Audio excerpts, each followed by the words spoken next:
नमस्कार दोस्तों, स्वागत है आप सभी का आपके अपने YouTube चैनल सनोडिया 91 पर। देखिए फ्रेंड्स, आज के इस वीडियो में मैंने आपके लिए लेकर आया है भारत का भूगोल यानी कि इंडियन ज्योग्राफी के 300 अति महत्वपूर्ण प्रश्न जो आगे आने वाले सभी एग्जाम के दृष्टिकोण से अत्यंत महत्वपूर्ण है। भारत के अंदर दोस्तों जितने भी वनडे एग्जाम होते हैं जिसके अंदर इंडियन ज्योग्राफी यानी भारत का भूगोल से क्वेश्चन आते हैं, सभी एग्जाम के लिए ये वीडियो अत्यंत महत्वपूर्ण है। तो चलिए दोस्तों शुरुआत करते हैं क्वेश्चन नंबर 1 से। क्वेश्चन नंबर 1 है, भारत का प्रथम राष्ट्रीय उद्यान कौन सा था? तो याद रखना दोस्तों, भारत का प्रथम राष्ट्रीय उद्यान कौन सा था? जिम कॉर्बेट राष्ट्रीय उद्यान था। ये कहाँ पर स्थित है? उत्तराखंड में स्थित है। इसकी स्थापना 1936 यानी कि 1936 में होती है और इसका पुराना नाम दोस्तों याद रखना हैली नेशनल पार्क था। याद रहेगा, भारत का प्रथम राष्ट्रीय उद्यान जिम कॉर्बेट राष्ट्रीय उद्यान उत्तराखंड में है। इसकी स्थापना 1936 यानी कि 1936 में हुई थी और इसका पुराना नाम क्या था? हैली नेशनल पार्क था। ये चारों फैक्ट आपको याद रहना चाहिए। नेक्स्ट क्वेश्चन देखते हैं, भारत का सबसे बड़ा राष्ट्रीय उद्यान कौन सा है? तो देखिए दोस्तों, भारत का जो सबसे बड़ा राष्ट्रीय उद्यान है ये है हेमिस राष्ट्रीय उद्यान और ये लद्दाख में स्थित है। ठीक है, कहाँ पर स्थित है? लद्दाख में स्थित है। और भारत में सबसे अधिक ऊंचाई पर स्थित राष्ट्रीय उद्यान भी पूछे तो यही हेमिस राष्ट्रीय उद्यान है। भारत में सबसे अधिक ऊंचाई पर स्थित राष्ट्रीय उद्यान भी कौन सा है? हेमिस राष्ट्रीय उद्यान है। और भारत में हिमालय के उत्तर में स्थित एकमात्र राष्ट्रीय उद्यान पूछे अगर तो याद रखना ये भी हेमिस राष्ट्रीय उद्यान है और ये कहाँ पर स्थित है? लद्दाख में स्थित है। पहले ये जम्मू कश्मीर में आता था, लेकिन अभी दोस्तों जम्मू कश्मीर राज्य का विभाजन हो गया और केंद्र शासित प्रदेश बना दिया गया है लद्दाख को। अब वहाँ पर क्या है? ये हेमिस राष्ट्रीय उद्यान लद्दाख में आता है। नेक्स्ट क्वेश्चन है, भारत का सबसे बड़ा बाघ अभ्यारण्य कौन सा है? ठीक है, भारत का सबसे बड़ा बाघ अभ्यारण्य कौन सा है? तो याद रखना दोस्तों, नागार्जुन सागर श्रीशैलम ये आंध्र प्रदेश और तेलंगाना की बॉर्डर पर स्थित है और ये भारत का सबसे बड़ा क्या है? बाघ अभ्यारण्य है। ठीक है, चलिए नेक्स्ट क्वेश्चन देखते हैं, टाइगर मैन ऑफ इंडिया किसे कहा जाता है? तो याद रखना, टाइगर मैन ऑफ इंडिया दोस्तों कैलाश सांखला जी को कहा जाता है। ये प्रोजेक्ट टाइगर के पहले निदेशक थे। आपको पता होना चाहिए दोस्तों कि भारत में प्रोजेक्ट टाइगर की शुरुआत 1973 में होती है और वन्य जीव संरक्षण अधिनियम 1972 यानी कि 1972 में लागू होता है। तो जब भारत में प्रोजेक्ट टाइगर की शुरुआत हुई, इंदिरा गांधी जी की सरकार थी दोस्तों, तो उस समय प्रोजेक्ट टाइगर के पहले निदेशक कौन बनते हैं? कैलाश सांखला बनते हैं, जिन्हें टाइगर मैन ऑफ इंडिया भी कहा जाता है। नेक्स्ट क्वेश्चन देखते हैं, बर्ड मैन ऑफ इंडिया किसे कहा जाता है? तो बर्ड मतलब क्या होता है दोस्तों? पक्षी। तो याद रखना दोस्तों, बर्ड मैन ऑफ इंडिया किसे कहा जाता है? सलीम अली जी को कहा जाता है। याद रखना, इनके नाम पर दोस्तों एक राष्ट्रीय उद्यान है, सलीम अली राष्ट्रीय उद्यान। ये श्रीनगर में स्थित है। लेकिन अगर अभ्यारण्य पूछ ले तो सलीम अली पक्षी अभ्यारण्य दोस्तों याद रखना गोवा में स्थित है। और गोवा में दोस्तों एक नदी बहती है, मंडोवी नदी, उसी के किनारे में ये सलीम अली पक्षी अभ्यारण्य स्थित है। लेकिन सलीम अली राष्ट्रीय उद्यान कहाँ पर है? श्रीनगर में है। और बर्ड मैन ऑफ इंडिया किसे कहा जाता है? सलीम अली जी को कहा जाता है। नेक्स्ट क्वेश्चन है, भारतीय वन अनुसंधान संस्थान कहाँ स्थित है? बहुत आसान सा सवाल है दोस्तों, याद रखना उत्तराखंड की राजधानी देहरादून है, वहीं पर ये भारतीय वन अनुसंधान संस्थान स्थित है। और याद रखना दोस्तों, देहरादून में भारतीय वन्य जीव संस्थान, भारतीय वन अनुसंधान संस्थान और फॉरेस्ट सर्वे ऑफ इंडिया ये तीनों स्थित हैं। कौन कौन से? भारतीय वन्य जीव संस्थान, भारतीय वन अनुसंधान संस्थान और फॉरेस्ट सर्वे ऑफ इंडिया, ये तीनों कहाँ पर स्थित हैं? उत्तराखंड की राजधानी देहरादून में स्थित हैं। नेक्स्ट क्वेश्चन देखते हैं, सबसे अधिक राष्ट्रीय उद्यान वाला राज्य कौन सा है? तो ये है दोस्तों मध्य प्रदेश है। ठीक है, और सबसे अधिक राष्ट्रीय उद्यान है यहाँ पर। ठीक है, वर्तमान समय में दोस्तों यहाँ पर लगभग 11 या 12 राष्ट्रीय उद्यान हैं। और क्षेत्रफल की दृष्टि से दोस्तों सर्वाधिक वन कहाँ पाए जाते हैं? तो याद रखना मध्य प्रदेश में ही पाए जाते हैं। और टाइगर स्टेट का दर्जा भी किसे है? मध्य प्रदेश को दिया गया है। ठीक है, क्योंकि सबसे ज़्यादा बाघ कहाँ पाए जाते हैं? मध्य प्रदेश में पाए जाते हैं। नेक्स्ट क्वेश्चन है, क्षेत्रफल की दृष्टि से भारत का विश्व में कौन सा स्थान है? तो याद रखना दोस्तों, क्षेत्रफल की दृष्टि से भारत का विश्व में 7वां स्थान है। भारत का टोटल क्षेत्रफल है 32,87,263, मतलब 32,87,263 वर्ग किलोमीटर, जो विश्व के कुल क्षेत्रफल का कितना है? 2.42% है। और क्षेत्रफल में दोस्तों अगर हम बात करें तो भारत का तो 7वां स्थान है, लेकिन सबसे बड़ा पूछे अगर विश्व में तो क्षेत्रफल की दृष्टि से रूस है, उसके बाद कनाडा, फिर चीन, अमेरिका, ब्राज़ील और ऑस्ट्रेलिया। ये क्रम आपको दोस्तों याद होना चाहिए। ठीक है, क्योंकि पीसीएस, एमपीपीएससी वगैरह जो क्वेश्चन होते हैं दोस्तों उसमें क्रम पूछता है। ठीक है, चलिए नेक्स्ट देखते हैं, भारत का प्राचीन नाम क्या था? तो भारत का प्राचीन नाम था आर्यावर्त, या इसे जम्बूद्वीप भी कहा जाता था। और भारत को दोस्तों हिंदुस्तान किसने कहा था यदि कि पूछ ले तो ईरानियों ने कहा था, और इंडिया किसने कहा था? यूनानी ने कहा था। ठीक है, हिंदुस्तान ईरानी ने और इंडिया किसने कहा था? यूनानी ने कहा था। और भारत का प्राचीन नाम क्या था? आर्यावर्त या जम्बूद्वीप था। नेक्स्ट क्वेश्चन है, मालदीव और मिनिकॉय के बीच कौन सा जल अंतराल स्थित है? एक्चुअल में दोस्तों मैं भारत का नक्शा बनाना चाहूँगा हल्का फुल्का, ऐसा कुछ भारत का मैप होता है। ठीक है, ये शॉर्ट में बनाया है ना। तो आपको पता है भारत का अक्षांशीय विस्तार कितना है? 8 डिग्री 4 मिनट से 37 डिग्री 6 मिनट। ठीक है, 8 4 37 6। लेकिन जो आपका ग्रेट निकोबार है दोस्तों, यहाँ 6 4 से शुरू होता है। ठीक है, तो 8 डिग्री चैनल दोस्तों याद रखना, 8 4, यहाँ 8 4 ये मुख्य भूमिका है कैप कोमेरिन तमिलनाडु कन्याकुमारी का। ठीक है, 8 डिग्री 4 मिनट। तो यहाँ पर दोस्तों ग्रेट निकोबार है जो है ना, ठीक है, इधर आता है। और इधर दोस्तों याद रखना मालदीव, मिनिकॉय और लक्षद्वीप 3 चीज हैं। ठीक है, तो मालदीव और मिनिकॉय के मध्य में कौन सा है? 8 डिग्री चैनल स्थित होता है। ठीक है, चलिए नेक्स्ट क्वेश्चन है, कवरत्ती और मिनिकॉय के बीच में कौन सा है? तो कवरत्ती और मिनिकॉय के बीच में 9 डिग्री चैनल स्थित है। Very very most important question है ये सब, है ना। चलिए नेक्स्ट क्वेश्चन, छोटा अंडमान और ग्रेट निकोबार के बीच में कौन सा चैनल स्थित है? तो 10 डिग्री चैनल याद रखना अंडमान निकोबार के बीच में स्थित है। और अंडमान में भी छोटा अंडमान यानी कि लिटिल अंडमान की बात यहाँ हम कर रहे हैं। नेक्स्ट क्वेश्चन है, दक्षिण अंडमान व लघु अंडमान। दक्षिण अंडमान या लघु अंडमान मतलब क्या होता है? लिटिल अंडमान। ठीक है, तो इनके बीच में कौन सा चैनल है? तो याद रखना दोस्तों डुंकन पास या डंकन पास जो है दोस्तों याद रखना, ये दक्षिणी अंडमान और लघु अंडमान के बीच में स्थित है। नेक्स्ट क्वेश्चन है, पाक की खाड़ी किन 2 स्थानों को जोड़ती है? तो तमिलनाडु और श्रीलंका दोस्तों याद रखना, इन दोनों जगहों को कौन जोड़ता है? पाक की खाड़ी जोड़ती है। नेक्स्ट क्वेश्चन है, मन्नार की खाड़ी किन 2 स्थानों को जोड़ती है? तो याद रखना दोस्तों दक्षिण पूर्व तमिलनाडु और श्रीलंका के बीच में क्या है? मन्नार की खाड़ी स्थित है। नेक्स्ट क्वेश्चन है, मन्नार की खाड़ी को पाक खाड़ी से कौन सी परियोजना जोड़ती है? तो मन्नार की खाड़ी को पाक खाड़ी से सेतु समुद्रम परियोजना जोड़ती है। नेक्स्ट क्वेश्चन, भारत कौन से गोलार्ध में स्थित है भाई साहब? भारत उत्तर पूर्वी गोलार्ध में स्थित है। ठीक है, भारत कौन से गोलार्ध में स्थित है? उत्तर पूर्वी गोलार्ध में स्थित है। भारत की आकृति कैसी है? लगभग चतुष्कोणीय है। कैसी है? लगभग चतुष्कोणीय है। भारत का सबसे ऊंचा बांध टिहरी बांध है, भागीरथी नदी पर उत्तराखंड में स्थित है। याद रखना भारत का सबसे ऊंचा की बात कर रहा हूँ, टिहरी बांध है। कहाँ पर? भागीरथी नदी पर और उत्तराखंड राज्य में। नेक्स्ट क्वेश्चन है, भारत का सबसे लंबा बांध कौन सा है? तो ऊंचा तो हमने देख लिया टिहरी, और लंबा की बात आए तो याद रखना दोस्तों हीराकुंड बांध महानदी नदी पर उड़ीसा में स्थित है। कौन सी नदी पर स्थित है? महानदी, और उड़ीसा राज्य में हीराकुंड बांध दोस्तों भारत का सबसे लंबा बांध है। नेक्स्ट क्वेश्चन है, विश्व का एकमात्र तैरता हुआ राष्ट्रीय उद्यान काबुल लामजाओ कहाँ पर स्थित है? लोकटक झील है दोस्तों मणिपुर पर, वहीं पर दोस्तों याद रखना विश्व का एकमात्र तैरता हुआ राष्ट्रीय उद्यान है। कौन सा? काबुल लामजाओ, लोकटक झील मणिपुर में स्थित है। नेक्स्ट क्वेश्चन देखते हैं, भारत का एकमात्र सक्रिय ज्वालामुखी कौन सा है? तो याद रखना दोस्तों बैरन द्वीप भारत का एकमात्र सक्रिय ज्वालामुखी है, अंडमान निकोबार द्वीप समूह में ये स्थित है। नेक्स्ट क्वेश्चन है, भारत की अक्षांशीय स्थिति कितनी है? अभी बताया था 8 4 से 37 6 उत्तरी अक्षांश, ये भारत की अक्षांशीय स्थिति है। भारत का देशांतरी विस्तार कितना है? 68 7 से लेकर 97 25 पूर्वी देशांतर के बीच में दोस्तों भारत का देशांतरी विस्तार है। नेक्स्ट क्वेश्चन है, भारत की उत्तर से लेकर दक्षिण तक की लंबाई कितनी है? तो 3214 किलोमीटर है। उत्तर से दक्षिण 3214, और अगर पूर्व से पश्चिम पूछे तो 2933 किलोमीटर। 2933 किलोमीटर मतलब 2933 किलोमीटर पूर्व से पश्चिम भारत की लंबाई है। भारत का सबसे पूर्वी बिंदु कौन सा है? तो अरुणाचल प्रदेश में दोस्तों याद रखना किबिथु नाम है, या बालांगू भी कहते हैं इसको। ठीक है, किबिथु बालांगू अरुणाचल प्रदेश में भारत का सबसे पूर्वी बिंदु है। भारत का सबसे पश्चिमी बिंदु दोस्तों गुहार मोती गौर माता कच्छ जिला में स्थित है गुजरात में, और कई जगह दोस्तों इसका नाम अलग अलग मिलता है। सर क्रीक करके भी एक नाम मिलता है। कौन सा? Sir creek. ठीक है, सर क्रीक भारत का सबसे पश्चिमी बिंदु है, कई किताबों में ये भी लिखा जाता है। नेक्स्ट क्वेश्चन, भारत का सबसे उत्तरी बिंदु इंदिरा काल है दोस्तों याद रखना, लद्दाख में स्थित है। पहले जम्मू कश्मीर में आता था, लेकिन जम्मू कश्मीर का क्या हो गया है? विभाजन हो गया है, और लद्दाख और श्रीनगर अलग अलग केंद्र शासित प्रदेश बना दिए गए हैं।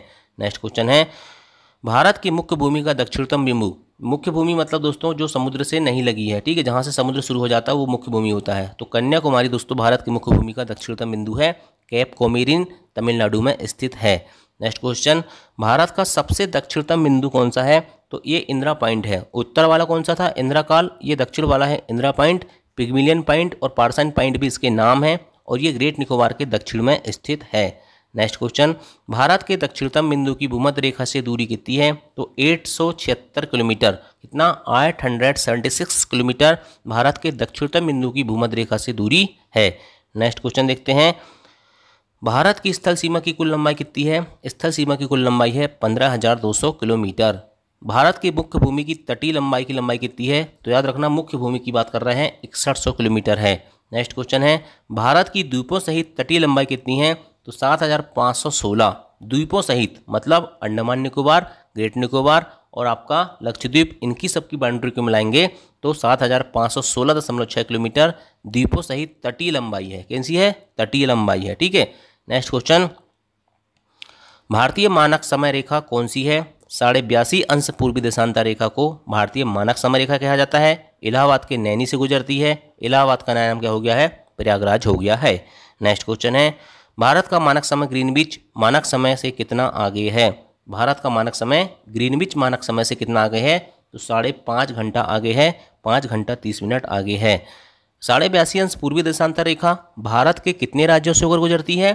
तो ये गुजरती है 5 राज्यों से होकर गुजरती है। कितने राज्यों से? 5 राज्यों से। उत्तर प्रदेश, मध्य प्रदेश, आंध्र प्रदेश, उड़ीसा और छत्तीसगढ़, इन 5 राज्यों से होकर 82.5 अंश पूर्वी देशांतर रेखा जो भारत की मानक समय रेखा दोस्तों गुजरती है। नेक्स्ट क्वेश्चन है, भारत को 2 भागों में कौन सी रेखा बांटती है? तो कर्क रेखा।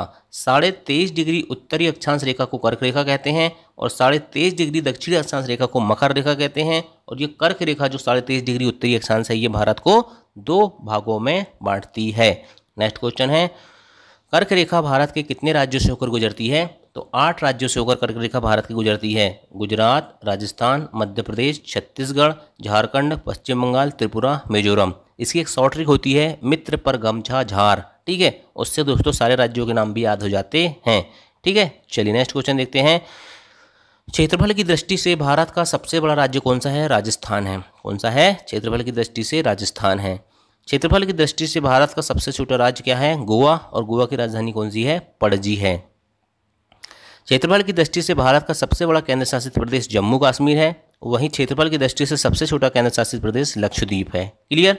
चलिए नेक्स्ट क्वेश्चन है, जनसंख्या की दृष्टि से भारत का सबसे बड़ा राज्य कौन सा है? उत्तर प्रदेश। क्षेत्रफल में राजस्थान, जनसंख्या में उत्तर प्रदेश। जनसंख्या की दृष्टि से भारत का सबसे छोटा राज्य गोवा। जनसंख्या और क्षेत्रफल दोनों की दृष्टि से गोवा। ठीक है, चलिए नेक्स्ट क्वेश्चन, जनसंख्या की दृष्टि से भारत का सबसे बड़ा केंद्र शासित प्रदेश कौन सा होगा? दिल्ली होगा। ठीक है, बहुत ज़्यादा घनत्व है यहाँ का, है ना। 11,000 लोग प्रति वर्ग किलोमीटर में रहते हैं लगभग यहाँ। नेक्स्ट है, जनसंख्या की दृष्टि से भारत का सबसे छोटा केंद्र शासित प्रदेश कौन सा है? लक्षद्वीप है। ठीक है, लक्षद्वीप की राजधानी क्या है? लक्षद्वीप की राजधानी क्या है? कमेंट करके आप बता देना। नेक्स्ट क्वेश्चन, क्षेत्रफल की दृष्टि से भारत का सबसे बड़ा जिला कच्छ जो गुजरात जिले में स्थित है दोस्तों, ये क्षेत्रफल की दृष्टि से भारत का सबसे बड़ा जिला है। नेक्स्ट क्वेश्चन देखते हैं, क्षेत्रफल में भारत का सबसे छोटा जिला दोस्तों याद रखना माही जिला है। पांडिचेरी केंद्र शासित प्रदेश में स्थित है। ये भारत का सबसे छोटा जिला है। भारत में तटीय राज्यों की कुल संख्या कितनी है? तो 9 दोस्तों याद रखना, भारत में तटीय राज्यों की कुल संख्या है। तटीय राज्य कौन कौन से हैं? गुजरात, महाराष्ट्र, गोवा, कर्नाटक, केरल, तमिलनाडु, आंध्र प्रदेश, उड़ीसा, पश्चिम बंगाल। तटीय केंद्र शासित प्रदेश दोस्तों याद रखना पांडिचेरी, लक्षद्वीप और अंडमान निकोबार द्वीप समूह भी हैं। ठीक है, चलिए नेक्स्ट क्वेश्चन देखते हैं, सबसे लंबी तटरेखा वाला राज्य कौन सा है? गुजरात है। सबसे छोटी तटरेखा वाला राज्य कौन सा है? गोवा है। और याद रखना दोस्तों, भारत का औसत समुद्र तल कहाँ से नापा जाता है? तो चेन्नई तट से नापा जाता है। भारत के प्रादेशिक जल क्षेत्र कितने हैं? 12 समुद्री मील तक है। गुजरात से गोवा तक का क्षेत्र कोंकण तट कहलाता है और तमिलनाडु और आंध्र प्रदेश का तट क्या कहलाता है? कोरोमंडल कहलाता है। वेरी वेरी 5 स्टार यहाँ लगा सकते हो आप कोरोमंडल तट और कोंकण तट वाले क्वेश्चन में। चलिए भाई साहब नेक्स्ट क्वेश्चन देखते हैं, मंगलुरु कर्नाटक से कन्याकुमारी तमिलनाडु तक का तट कौन सा कहलाता है? तो याद रखना दोस्तों, मंगलुरु कर्नाटक में जो स्थित है, कन्याकुमारी तमिलनाडु तक का तट मालाबार तट कहलाता है। सर्वाधिक वनाच्छादित राज्य मध्य प्रदेश और न्यूनतम वनाच्छादित राज्य कौन सा है? मतलब सबसे कम जंगल कहाँ पाए जाते हैं? हरियाणा में पाए जाते हैं। सबसे प्राचीन पर्वत अरावली पर्वत है, राजस्थान में स्थित है। अरावली की सबसे ऊंची चोटी गुरु शिखर है। सबसे नवीन बलित पर्वत पूछे तो हिमालय है। और अरावली पर्वत श्रृंखला दोस्तों याद रखना लूनी एवं ब्यास नदी द्वारा क्या होता है? विभाजित होता है। नेक्स्ट क्वेश्चन है, हिमालय किन सी चट्टानों से बना है? अवसादी चट्टानों से बना है। हिमालय का निर्माण दोस्तों प्राचीन टेथिस सागर के निक्षेप से हुआ है। हिमालय की सबसे ऊंची श्रेणी कौन सी है? हिमाद्री है। हिमालय की सबसे ऊंची चोटी हिमाद्री है, जो ऊंची श्रेणी है। ठीक है। हिमालय का पाद प्रदेश कौन सा कहलाता है? शिवालिक कहलाता है। ठीक है। नेक्स्ट है, शिवालिक का निर्माण किस काल में हुआ है? सेनोजोइक काल में हुआ है। और प्रायद्वीपीय पर्वतों का निर्माण दोस्तों याद रखना पेलियोजोइक कल्प से संबंधित है। महान हिमालय की औसत ऊंचाई की बात करें तो 6100 मीटर है। और अराकानयुमा पर्वत दोस्तों कहाँ पर स्थित है? म्यांमार में स्थित है। नेक्स्ट है, मैकाल पहाड़ी का सर्वोच्च शिखर अमरकंटक है। भारत का रूर छोटा नागपुर के पठार को कहा जाता है। छोटा नागपुर पठार की सबसे ऊंची चोटी पारसनाथ है। और दक्कन का पठार विशाल चट्टानों से बना हुआ है। नेक्स्ट क्वेश्चन, दक्कन का पठार मध्य प्रदेश और महाराष्ट्र राज्य में स्थित है। दक्कन का पठार का पूर्वी भाग विदर्भ कहलाता है। और माहिम तट महाराष्ट्र में स्थित है। और गिरनार की पहाड़ी कहाँ पर है? गिर राष्ट्रीय उद्यान गुजरात में है। जहाँ एशियाई सिंह पाए जाते हैं, तो गिरनार की पहाड़ियाँ कहाँ पर है? गुजरात में स्थित है। दक्षिणी पठार का ढाल किधर है? पूर्व की ओर है। यू आकार की घाटी का निर्माण हिमच्छादन के द्वारा होता है। धारवाड़ का पठार कर्नाटक राज्य में स्थित है। और सतपुड़ा पहाड़ी दोस्तों याद रखना नर्मदा और ताप्ती नदियों के बीच में स्थित है। नेक्स्ट है, सतपुड़ा की पहाड़ी कहाँ पर है? मध्य प्रदेश में है। सतपुड़ा रेंज की सर्वोच्च चोटी धूपगढ़ है 1350 मीटर। और धूपगढ़ दोस्तों पचमढ़ी मध्य प्रदेश में स्थित है। और महादेव पहाड़ी सतपुड़ा पर्वत श्रेणी में स्थित है। नेक्स्ट क्वेश्चन, महेंद्रगिरी पर्वत दोस्तों याद रखना पूर्वी घाट उड़ीसा है। ठीक है, पूर्वी घाट उड़ीसा में स्थित है। पश्चिमी घाटी क्या है? एक भ्रंश कगार है। क्या है? एक भ्रंश कगार है, कटे फटे हुए कगार है। पश्चिमी घाट को क्या कहा जाता है? सह्याद्री कहा जाता है। और उत्तरी सह्याद्री की सर्वोच्च शिखर कालसूबाई है। Very very most important, 5 star लगा लो। नेक्स्ट क्वेश्चन, दक्षिणी सह्याद्री की देखिए उत्तरी सह्याद्री की कालसूबाई और दक्षिणी सह्याद्री की कौन सी है? कद्रेमुख है। और उत्तरी सह्याद्री की दूसरी सबसे छोटी चोटी कौन सी है? महाबलेश्वर है। महाबलेश्वर का उच्चतम बिंदु विल्सन पॉइंट है। और दक्षिण भारत या प्रायद्वीप भारत की सर्वोच्च चोटी अनाईमुदी है। कौन सी है? अनाईमुदी है। याद रखना, दोदा बेटा नहीं है। नेक्स्ट क्वेश्चन, अनाईमुदी कहाँ पर है? अन्नामलाई की पहाड़ी पर स्थित है। पूर्वी घाट और पश्चिमी घाट जो मिलन स्थल है वो नीलगिरी पहाड़ी पर है। और नीलगिरी की सबसे ऊंची चोटी देवदा बेट्टा है। और ऊट कमान कहाँ पर है? नीलगिरी की पहाड़ी पर स्थित है ऊट कमान, ऊटी और ऊट कमान। ठीक है। चलिए नेक्स्ट क्वेश्चन, कार्डामम या इलायची की पहाड़ियाँ कहाँ पर स्थित हैं? तो केरल और तमिलनाडु राज्य की सीमाओं पर कार्डामम इलायची की पहाड़ियाँ स्थित है। सेवराय की पहाड़ी कहाँ पर स्थित है? तमिलनाडु में स्थित है। ठीक है। शेषाचलम पहाड़ी कहाँ पर स्थित है? शेषाचलम तेलंगाना में स्थित है। कोडाई कनाल कहाँ पर है? पालिनी पर्वत श्रेणी में स्थित है दोस्तों, कोडाई कनाल तमिलनाडु। नेक्स्ट है, विश्व का सर्वोच्च पर्वत शिखर कहाँ पर है? माउंट एवरेस्ट है 8850 मीटर, नेपाल राज्य में स्थित है, नेपाल देश में स्थित है, भारत में नहीं है, याद रखना माउंट एवरेस्ट है ना। चलिए, माउंट एवरेस्ट को और किस नाम से जाना जाता है? सागर माता के नाम से माउंट एवरेस्ट को भी जाना जाता है। भारत का सर्वोच्च पर्वत शिखर पूछे तो केटू गाडविन ऑस्टिन याद रखना, और काराकोरम श्रेणी लद्दाख में स्थित है वर्तमान समय में। ठीक है। चलिए नेक्स्ट क्वेश्चन, भारत की दूसरी सबसे ऊंची चोटी कंचनजंगा है, ये सिक्किम में स्थित है। ठीक है।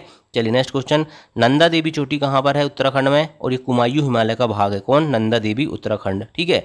चलिए, धौलाधार और पीरपंजाली के मध्य में कौन सी स्थित है? धौलाधार और पीरपंजाल श्रेणी के मध्य में कुल्लू घाटी है, ये हिमाचल प्रदेश में स्थित है। नेक्स्ट क्वेश्चन है, शांत घाटी या मौन घाटी या साइलेंट वैली किस राज्य में स्थित है? तो केरल राज्य में स्थित है। ठीक है। चलिए, भारत का सबसे ऊंचा दर्रा काराकोरम दर्रा लद्दाख क्षेत्र में स्थित है। नेक्स्ट क्वेश्चन, नाथुला और जलेपला दर्रा कहाँ पर स्थित है? तो याद रखना दोस्तों, ये सिक्किम में स्थित है। नेक्स्ट क्वेश्चन, जोजिला दर्रा बुर्जिल दर्रा ये दोनों कहाँ पर हैं? याद रखना लद्दाख में स्थित है, जम्मू कश्मीर में नहीं है वर्तमान समय में। ठीक है, लद्दाख अलग हो चुका है। नेक्स्ट है सिपकिला दर्रा और बोमडिला दर्रा और रोहतांग दर्रा। तो सिपकिला हिमाचल प्रदेश में और रोहतांग हिमाचल प्रदेश में है, लेकिन बोमडिला कहाँ पर है? बोमडिला, यांगआप और दिफू ये 3 दर्रे दोस्तों अरुणाचल प्रदेश में, याद रखना। नेक्स्ट है, माना नीति और लिपुलेख दर्रा कहाँ पर स्थित है? उत्तराखंड में स्थित है। नेक्स्ट क्वेश्चन, मनाली को लेह से कौन जोड़ता है? रोहतांग दर्रा जोड़ता है मनाली को लेह से। नेक्स्ट है, श्रीनगर को लेह से जोजिला दर्रा जोड़ता है। जोजिला कौन जोड़ता है? जोजिला श्रीनगर को लेह से। श्रीनगर को जम्मू से कौन जोड़ता है? बनिहाल दर्रा जोड़ता है श्रीनगर को जम्मू से। नेक्स्ट क्वेश्चन, खैबर दर्रा पाकिस्तान में स्थित है, ये पॉइंट भी आपको याद रखना है। अंडमान निकोबार कहाँ पर स्थित है? बंगाल की खाड़ी में स्थित है और ज्वालामुखी निर्मित द्वीप है। कौन? अंडमान निकोबार। अंडमान और निकोबार से अलग करता है 10 डिग्री चैनल, ये पहले भी मैंने बता चुका है। नेक्स्ट, अंडमान निकोबार में कुल कितने द्वीप हैं? 572 द्वीप हैं दोस्तों अंडमान निकोबार में टोटल। ठीक है। नेक्स्ट क्वेश्चन, अंडमान निकोबार की राजधानी क्या है? तो पोर्ट विलियर है दोस्तों, याद रखना, दक्षिणी अंडमान पर स्थित है। नेक्स्ट क्वेश्चन है, कोको द्वीप म्यांमार एवं उत्तरी अंडमान को अलग करता है। ठीक है, याद रखना दोस्तों, क्यों करता है? कोको स्टेट या कोको द्वीप दोस्तों म्यांमार और उत्तरी अंडमान को अलग करता है। दक्षिणी अंडमान तथा छोटा अंडमान के बीच में क्या स्थित है? डंकन पास स्थित है। नेक्स्ट है, अंडमान निकोबार द्वीप समूह को मरकत द्वीप या एमराल्ड आइलैंड भी कहा जाता है। नेक्स्ट है, काला पानी के नाम से अंडमान निकोबार द्वीप समूह को जाना जाता है। नेक्स्ट है, भारत का एकमात्र सक्रिय ज्वालामुखी बैरन द्वीप बता दिया, मध्य अंडमान के पूर्व में स्थित है। अंडमान निकोबार की सर्वोच्च चोटी सेडल पीक है और कहाँ पर है? उत्तरी अंडमान में स्थित है। नेक्स्ट क्वेश्चन, सुषुप्त ज्वालामुखी द्वीप नारकोडम कहाँ पर स्थित है? उत्तरी अंडमान के पूर्व में स्थित है। नेक्स्ट क्वेश्चन, अंडमान निकोबार द्वीप की दूसरी सबसे ऊंची चोटी माउंट थुलियर है। कौन सी है? माउंट थुलियर कहाँ पर स्थित है? ग्रेट निकोबार द्वीप में स्थित है, अंडमान निकोबार की दूसरी सबसे ऊंची चोटी। नेक्स्ट क्वेश्चन, सैम्पेन जनजाति कहाँ की है? निकोबार द्वीप समूह की है सैम्पेन या सोमपेन जनजाति। अब्दुल कलाम द्वीप या व्हीलर द्वीप दोस्तों उड़ीसा में स्थित है, बंगाल की खाड़ी में। ठीक है, चलिए नेक्स्ट क्वेश्चन, लक्षद्वीप अरब सागर में स्थित है और ये एक प्रवाल द्वीप है। इंपॉर्टेंट चीज़ याद रखना। लक्षद्वीप की राजधानी कवरत्ती। द्वीपों की कुल संख्या यहाँ 36 है। सबसे बड़ा यहाँ का जो समूह है दोस्तों याद रखना द्वीप है अंडरोट है, और लक्षद्वीप समूह का सबसे छोटा द्वीप दोस्तों याद रखना बिटरा है। ठीक है, बड़ा कौन सा है? एंड्रोट, और छोटा कौन सा है? बिटरा। ठीक है, चलिए नेक्स्ट क्वेश्चन है, लक्षद्वीप निवासियों की भाषा कौन सी है? तो मलयालम भाषा है लक्षद्वीप निवासियों की भाषा। पंबन द्वीप या आदम का पुल या एडम्स पुल किसे कहा जाता है? तो भारत और श्रीलंका के बीच मन्नार की खाड़ी में पंबन द्वीप स्थित है। न्यू मूर द्वीप कहाँ पर स्थित है? बंगाल की खाड़ी में स्थित है न्यू मूर द्वीप। नेक्स्ट क्वेश्चन, भारत की सबसे लंबी नदी गंगा है, गंगोत्री के पास गोमुख से निकलती है। नेक्स्ट क्वेश्चन, अलकनंदी एवं भारतरथी जब प्रयाग में मिलती हैं तब संयुक्त रूप से क्या कहलाती है? गंगा कहलाती हैं। बद्रीनाथ मंदिर अलकनंदा के तट पर स्थित है। नेक्स्ट क्वेश्चन, बांग्लादेश में गंगा को पद्मा और गंगा एवं ब्रह्मपुत्र की संयुक्त धारा मेघना कहलाती है। बिहार का शोक कोसी नदी, बंगाल का शोक दामोदर नदी और उड़ीसा का शोक महानदी को कहा जाता है। नेक्स्ट क्वेश्चन है, दामोदर नदी छोटा नागपुर के पठार से निकलती है। दामोदर नदी को जैविक मरुस्थल भी कहा जाता है। केदारनाथ और रुद्रप्रयाग के मध्य कौन सी नदी बहती है? तो मंदाकिनी नदी बहती है। और गंगा नदी की एकमात्र सहायक नदी गोमती दोस्तों याद रखना, जिसका उद्गम मैदान में होता है। ये क्वेश्चन एक बार पीसीएस में पूछा गया था। गंगा की सबसे बड़ी सहायक नदी यमुना है। यमुना का उद्गम बंदरपूछ यमुनोत्री से होता है। गंडक नदी को नेपाल में दोस्तों शालिग्राम और नारायणी कहा जाता है। और जो नदी डेल्टा नहीं बनाती उसके मुहाने को एस्चुरी कहते हैं या ज्वारनदमुख कहते हैं। नेक्स्ट क्वेश्चन, नर्मदा और ताप्ती नदी एस्चुरी या ज्वारनदमुख बनाती है, डेल्टा नहीं बनाती। भारत में सबसे बड़ा नदीमुख हुगली नदी के मुख पर बनता है। Very most important question. Next question, Narmada और ताप्ती भ्रंश घाटी से होकर बहती हैं। भारत की सबसे चौड़ी नदी ब्रह्मपुत्र नदी है। तिब्बत के मानसरोवर झील से निकलने वाली नदी कौन सी है? तो ब्रह्मपुत्र नदी है। ब्रह्मपुत्र नदी को दोस्तों याद रखना, तिब्बत में सांगपो कहते हैं, अरुणाचल प्रदेश में दिहांग कहते हैं, और असम में ब्रह्मपुत्र कहते हैं, और बांग्लादेश में क्या कहते हैं? जमुना कहते हैं ब्रह्मपुत्र नदी को। विश्व का सबसे बड़ा डेल्टा सुंदरवन डेल्टा है। गंगा और ब्रह्मपुत्र नदी मिलकर बनाती हैं विश्व का सबसे सुंदर डेल्टा, सबसे बड़ा delta Sundarban delta. Sundarban delta Bharat और बांग्लादेश के बीच में स्थित है। डेल्टा की आकृति त्रिभुजाकार होती है। नर्मदा और ताप्ती नदी डेल्टा नहीं बनाती, ये एस्चुरी या ज्वारनदमुख का निर्माण करती हैं। सिंधु नदी का उद्गम तिब्बत में कैलाश पर्वतमाला के मानसरोवर झील से होता है। किसका? सिंधु नदी का। भारत पाकिस्तान के बीच में दोस्तों एक जल समझौता होता है, सिंधु जल समझौता, सिंधु नदी को लेकर 1960 में हुआ था। मोस्ट इंपॉर्टेंट फैक्ट है। सिंधु की सबसे बड़ी सहायक नदी चिनाब है। झेलम नदी का उद्गम शेषनाग झील जम्मू कश्मीर से होता है। तुलबुल परियोजना झेलम नदी जम्मू कश्मीर में स्थित है। ठीक है। सतलुज नदी का उद्गम तिब्बत मानसरोवर झील के पास राक्षस ताल से होता है। अरब सागर में गिरने वाली सबसे लंबी नदी नर्मदा है। गोदावरी नदी त्र्यंबकेश्वर नासिक महाराष्ट्र से निकलती है। वृद्ध गंगा या दक्षिण गंगा गोदावरी नदी को कहा जाता है, और दक्षिण भारत की गंगा कावेरी नदी को कहा जाता है। कावेरी नदी जल विवाद दोस्तों तमिलनाडु, कर्नाटक, केरल और पांडिचेरी, ये 4 राज्य और केंद्र शासित प्रदेश के बीच में इस झगड़ा इनका चलता है। ठीक है। कृष्णा नदी जल विवाद आंध्र प्रदेश, कर्नाटक, महाराष्ट्र के मध्य में 1957 से चल रहा है। नेक्स्ट है, कच्छ के रण में विलुप्त होने वाली नदी है लूनी नदी। कौन सी नदी है? लूनी नदी। ठीक है। माही नदी भी याद रखना दोस्तों, माही नदी जो होती है कर्क रेखा को 2 बार काटती है। ठीक है। मैटूर बांध कावेरी नदी पर तमिलनाडु में, पोंग बांध ब्यास नदी पर हिमाचल प्रदेश में, थीन बांध रावी नदी में पंजाब में और अलमाटी बांध कृष्ण नदी कर्नाटक में स्थित है। Important question. भारत की सबसे बड़ी लेगून एवं खारे पानी की झील चिल्का झील उड़ीसा है, याद रखना। भारत की सबसे बड़ी मीठे पानी की झील बुलर झील जम्मू कश्मीर है, याद रखना। भारत की सबसे बड़ी कृत्रिम झील गोविंद बल्लभ पंत सागर है दोस्तों, रिहंद नदी पर स्थित है, याद रखना। नेक्स्ट है, भारत में सबसे अधिक ऊंचाई पर स्थित झील चुलामू झील है, कहाँ पर स्थित है? सिक्किम में स्थित है, सबसे अधिक ऊंचाई पर स्थित झील। पूर्वोत्तर भारत की सबसे बड़ी मीठे पानी की झील लोकटक झील है दोस्तों, जहां पर विश्व का एकमात्र तैरता हुआ राष्ट्रीय उद्यान काबुल लामजाओ है, ठीक है, मणिपुर में स्थित है, ठीक है। चलिए नेक्स्ट है, विश्व का एकमात्र तैरता हुआ राष्ट्रीय उद्यान काबुल लामजाओ लोकटक झील मणिपुर में स्थित है। गांधी सागर की बात करें तो मध्य प्रदेश में, राणा प्रताप सागर की बात करें तो राजस्थान में और जवाहर सागर की बात करें तो राजस्थान में। तीनों परियोजना चलती हैं और तीनों की तीनों चंबल नदी पर स्थित हैं, याद रखना। हुसैन सागर झील कहाँ पर है? तो हैदराबाद और सिकंदराबाद के बीच में तेलंगाना में दोस्तों हुसैन सागर झील स्थित है। आंध्र प्रदेश एवं तमिलनाडु राज्यों की सीमा पर स्थित एक लेगून झील है, उसका नाम है पुलिकट झील। कौन सी है? पुलिकट झील क्या है? एक लेगून झील है, इस बात को भी याद रखना है, और आंध्र प्रदेश और तमिलनाडु के बीच में स्थित है। बेरीनाग झील की बात करें, मानस झील की बात करें, शेषनाग झील की बात करें, डल झील की बात करें, ये चारों झील जम्मू कश्मीर में स्थित है, याद रखना। नेक्स्ट है, सांबर झील, राजसमंद झील, पिछोला झील, डीडमाना झील, फतेह सागर, लूणगढ़सर और जयसमंद, ये सारी झीलें दोस्तों कहाँ पर है? राजस्थान में स्थित है। वेम्बनाड एवं पेरियार झील कहाँ पर है? केरल में स्थित है। कोलेरू झील आंध्र प्रदेश में है। फुलहर झील पीलीभीत उत्तर प्रदेश में है। लोनार झील महाराष्ट्र में है और ये एकमात्र ऐसी झील है दोस्तों जो ज्वालामुखी उद्गार से बनी है। रहस्यमय झील रूपकुंड झील है और रूपकुंड झील कहाँ पर है? उत्तराखंड में स्थित है। भारत का सबसे ऊंचा जलप्रपात कुंचिकल है 455 मीटर कर्नाटक में, और चौड़ाई की दृष्टि से भारत का सबसे बड़ा जलप्रपात जोग अगरसुप्पा या महात्मा गांधी जलप्रपात शरावती नदी पर कर्नाटक में स्थित है। हागिनकाल जलप्रपात दोस्तों तमिलनाडु पर स्थित है कावेरी नदी पर, ठीक है। वहीं हिंडू जलप्रपात स्वर्णरेखा नदी पर है। सुसमुद्रम जलप्रपात कावेरी नदी कर्नाटक में, काकुलत जलप्रपात बिहार में और गोकाक जलप्रपात काठप्रभा नदी कर्नाटक में है। स्वतंत्र भारत की पहली बहुउद्देशीय परियोजना की बात करें तो दामोदर घाटी परियोजना है। बहुउद्देशीय परियोजना को आधुनिक भारत का मंदिर किसने कहा था? जवाहरलाल नेहरू ने कहा था। देश की सबसे बड़ी बहुउद्देशीय परियोजना भाखड़ा नागल उत्तर प्रदेश, भाखड़ा नागल परियोजना सतलज नदी में स्थित है। नेक्स्ट है, नागार्जुन सागर परियोजना कृष्ण नदी पर आंध्र प्रदेश और तेलंगाना की बॉर्डर पर स्थित है।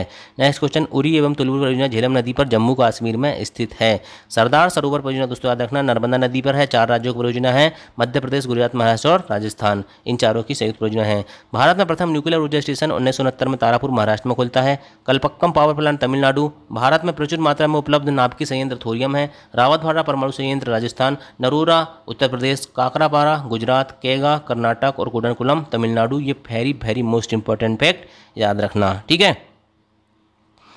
भारत में प्रथम जल विद्युत संयंत्र की स्थापना 1897 में दार्जिलिंग पश्चिम बंगाल में होती है। वहीं मानगुरु जल संयंत्र तेलंगाना में, थालगुरु जल संयंत्र महाराष्ट्र में, चूखा जल विद्युत केंद्र भूटान में। भारत की जलवायु उष्णकटिबंधीय मानसूनी है।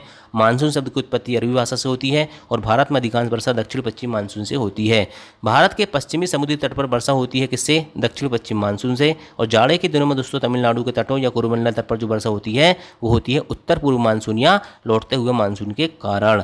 भारत में मानसून का आगमन सबसे पहले जून के प्रथम सप्ताह में केरल में होता है। और विश्व में सर्वाधिक वर्षा की बात करूं तो मासिमराम मेघालय में 1141 सेंटीमीटर होती है। वहीं सबसे कम वर्षा की बात करें तो लेह में होती है। भारतीय मौसम विभाग की स्थापना 1875 में कहाँ होती है? दिल्ली में होती है। मिट्टी का अध्ययन पेडोलॉजी। सर्वाधिक उपजाऊ मिट्टी जलोढ़ मिट्टी है। सर्वाधिक पानी सूखने वाली मिट्टी दोमट मिट्टी है। पुरानी जलोढ़ मिट्टी को बांगर कहते हैं और नवीन जलोढ़ मिट्टी को खादर कहते हैं, ये आप सबको पता होगा। काली मिट्टी का निर्माण बेसाल्ट चट्टान से होता है। रेगुर मिट्टी किसको कहा जाता है? काली मिट्टी को कहा जाता है। कपास की खेती के लिए सबसे उपयुक्त मिट्टी है काली मिट्टी। और लाल मिट्टी का रंग प्रायः दोस्तों लाल होता है, किसके कारण? लौह ऑक्साइड की अधिकता के कारण। नेक्स्ट है, चाय की खेती के लिए सर्वाधिक उपयुक्त मिट्टी कौन सी? लैटराइट मिट्टी है। मृदा अपरदन को कैसे रोका जा सकता है भाई? ज़्यादा से ज़्यादा जंगल लगाओ, वन लगाओ, यानी कि वन रोपण से। नलकूपों की सर्वाधिक संख्या उत्तर प्रदेश में है। फरक्का सिंचाई परियोजना पश्चिम बंगाल में है। और विश्व की सबसे बड़ी नहर परियोजना इंदिरा गांधी नहर परियोजना है और देश की सबसे लंबी नहर भी इंदिरा गांधी नहर है। National institute of solar energy का जो मुख्यालय है गुरुग्राम में स्थित है। देश का प्रथम कृषि विश्वविद्यालय गोविंद बल्लभ पंत कृषि विश्वविद्यालय औद्योगिक विश्वविद्यालय कहाँ पर स्थित है? पंतनगर उत्तराखंड में है। भारतीय कृषि अनुसंधान परिषद की स्थापना 1929 में कहाँ हुई थी? दिल्ली में हुई थी। रबी की फसल बुआई अक्टूबर नवंबर, कटाई मार्च अप्रैल। गेहूं, चना, मटर, सरसों, मसूर, आलू। अगर आप गांव के लोग होंगे तो आपको बताने की जरूरत नहीं है, क्वेश्चन आते हैं यहाँ से भी, है ना। खरीफ की फसल मोबाइल, अभी खरीफ की फसल आने वाली है, मक्का बोने वाले, धान बोने वाले हैं, तो ये होती है सोयाबीन बोने वाले हैं, ठीक है। तो मोबाइल नहीं दोस्तों, इसके कह सकते हैं बुआई, ठीक है। बुआई होती है जून जुलाई में और इसकी क्या होती है? कटाई होती है नवंबर और दिसंबर में। धान, गन्ना, तिलहन, ज्वार, बाजरा, मक्का और सोयाबीन, ये सब क्या है? खरीफ की फसलें होती हैं। भारत में हरित क्रांति का जनक एम एस स्वामीनाथन को कहा जाता है। भारत में हरित क्रांति की शुरुआत 1967 में होती है। और वहीं विश्व में हरित क्रांति की बात करें तो विश्व में हरित क्रांति के जनक नॉर्मन बोरलॉग को कहा जाता है। नेक्स्ट क्वेश्चन में सर्वप्रथम तेल शोधक परिष्करण संयंत्र स्थापित कहाँ हुआ था? डिगबोई, असम में 1901 में होता है। नेक्स्ट है, देश का पहला लौह इस्पात कारखाना 1876 कुल्टी, पश्चिम बंगाल में। और स्टील अथॉरिटी ऑफ इंडिया ने सेल की स्थापना 24 जनवरी 1973 भद्रावती लौह इस्पात कारखाना कर्नाटक में है। सूती वस्त्रों की राजधानी मुंबई, उत्तर भारत का मैनचेस्टर कानपुर, दक्षिण भारत का मैनचेस्टर कोयम्बटूर, भारत का बोस्टन अहमदाबाद, सोने का रेशा जूट और भारत का प्रथम राष्ट्रीय उद्यान जिम कॉर्बेट या Hailey national park Uttarakhand. Bharat का प्रथम तितली उद्यान बन्नेरघट्टा बेंगलोर। एक सींग वाला गैंडा काजीरंगा राष्ट्रीय उद्यान असम में देखने को मिलता है। भारत का सबसे बड़ा बंदरगाह की बात करूँ तो मुंबई, सबसे गहरा बंदरगाह करूँ तो विशाखापट्टनम। गुजरात में जो कांडला है दोस्तों याद रखना, जो ज्वारी बंदरगाह है। और भारत का सबसे प्राचीन बंदरगाह चेन्नई है। और गुजरात का जो दाहेज है दोस्तों याद रखना, ये एक प्रकार का रसायन बंदरगाह है। ठीक है, तो दोस्तों थैंक यू। ये क्लास हो गई टोटल आधा घंटा में मैंने आपको 300 क्वेश्चन सॉल्व करा दिया। ठीक है, क्वेश्चन दोस्तों आप काउंट करके देख लेना, 300 से एक भी कम क्वेश्चन नहीं मिलेंगे। ठीक है, तो चलिए दोस्तों, वीडियो पसंद आया होगा, मेरी मेहनत पसंद आई होगी तो भाई एक बार लाइक ज़रूर कर देना। और वीडियो चैनल में नया होगी तो भाई साहब मैं आपसे रिक्वेस्ट करता हूँ कि चैनल को सब्सक्राइब जरूर करना। ठीक है, चलिए क्वेश्चन पूछ लेता हूँ। ये बताइए मुझे कि भारत का क्षेत्रफल की दृष्टि से विश्व में कौन सा स्थान है? इसका आंसर जरूर लिखना। इसके बारे में आपको जितनी भी जानकारी होगी दोस्तों उसको जरूर लिखना। इससे मुझे ये पता चलेगा कि कितने स्टूडेंट ईमानदार हैं जो पूरी ईमानदारी के साथ वीडियो देखकर लास्ट तक पहुंचते हैं। ठीक है, क्योंकि दोस्तों यूट्यूब में धैर्य बहुत इंपॉर्टेंट चीज़ होती है। ऐसा नहीं है कि एक वीडियो देखे 5 मिनट फिर भग गए। तो आप दोस्तों अगर 30 मिनट दे दोगे इस वीडियो में ना, तो आपको 300 फैक्ट सीखने को मिलेगा। ठीक है, और अगर 300 में से 3 फैक्ट भी आ गए एग्जाम में तो आपका एग्जाम में लाइव बन जाएगी। ठीक, चलिए दोस्तों, थैंक यू, जय हिंद, जय भारत।